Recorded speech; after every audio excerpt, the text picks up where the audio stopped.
مين منا يعرف مرسوم الحائط الغربي لسنة 1931 اللي أصدرته الحكومة البريطانية واللي اتنشر وقتها في الجريدة الرسمية لفلسطين، واللي بيتعلق بالمسجد الأقصى والحائط الغربي العتيق للمسجد الأقصى، اللي هو حائط البراق اللي بيدعي اليهود إنه حائط المبكى ويسيطروا عليه. في سنة 1929 فترة الانتداب البريطاني على فلسطين اندلعت ثورة كانت اسمها في ذلك الوقت ثورة البراق، احتجاجا على التسهيلات اللي قدمها الاستعمار البريطاني لليهود للوصول والصلاة عند الحائط الغربي للمسجد الأقصى. ثورة الفلسطينيين لم تهدأ لحد ما وزير المستعمرات البريطاني عين لجنة عرفت باسم لجنة شو للتحقيق في أسباب الثورة وعدم تكرارها. اللجنة دي أصدرت مجموعة من التوصيات اللي رفعتها لمجلس عصبة الأمم في ذلك الوقت، مقترحة تشكيل لجنة لتحديد الحقوق لتجنب تكرار الثورة دي. وفعلا مجلس العصبة وافق في 15 مايو 1930 على تشكيل لجنة كانت لجنة دولية محايدة على أعلى مستوى قضائي وتحكيمي، توجهت للقدس وأقامت هناك شهر كامل استمعت خلاله لشهادة 52 شاهد، منهم 21 من حاخامات اليهود و30 من العلماء المسلمين وشاهد واحد بريطاني.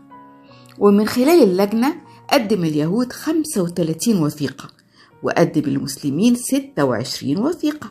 وخلال فترة وجود اللجنة في فلسطين توجهت الوفود الإسلامية طبعا للقدس لإعلان تمسك المسلمين بملكية حائط البراق. توجهوا من مصر، لبنان، أفغانستان، أندونيسيا، المغرب، الجزائر، ليبيا، الهند، بولونيا، سوريا، شرق الأردن. وتمكن دفاع المسلمين وحجتهم من إثبات أن جميع المنطقة المحيطة بحائط البراق وقف إسلامي بموجب وثائق وسجلات المحكمة الشرعية، وأن نصوص القرآن صريحة بشأن قدسية المكان، وأن زيارة اليهود للحائط ليست حقا لهم.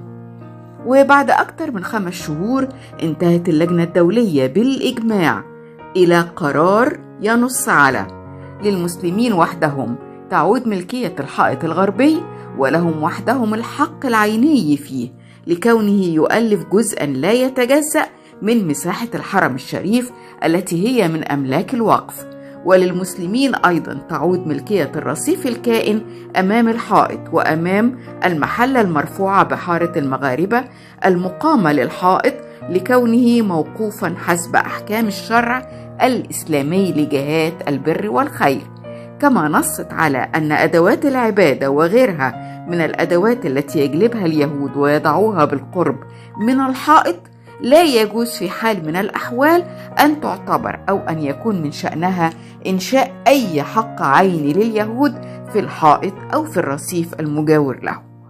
أحكام القرار ده وضعت موضع التنفيذ اعتبارا من 8 يونيو 1931، والحكومة البريطانية أصدرت كتاب أبيض يعترف بملكية المسلمين للمكان وتصرفهم فيه وأن يلتزم اليهود حدودهم.